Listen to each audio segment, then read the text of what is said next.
Hi folks, let's walk through how to play a test suite in different browsers. In addition to running test suite in Chrome, you can also execute them in browsers like Microsoft Edge and Mozilla Firefox.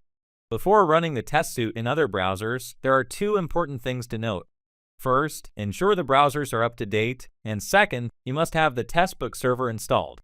When you select a different browser to run the test suite, a prompt will appear with a message offering a download link for the Testbook server. You can click here to download and install the Testbook server, or you can directly access the website. After installation, you'll receive a welcome message indicating that you're all set. Now let's see how to run. To do so, open the test suite you wish to play. Once it's open, you'll see various play options. One of these is Play in Other Browsers. Click on the required browser. Let's first check this in Microsoft Edge. During execution, you'll see a progress bar along with two options, Play in the background and Cancel Play. If you select the background option, the test will continue running while you can work on other tasks.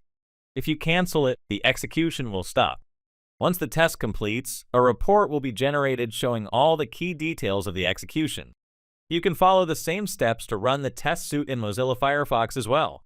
This is how you can play the test suite in other browsers. It's simple, let's give it a try.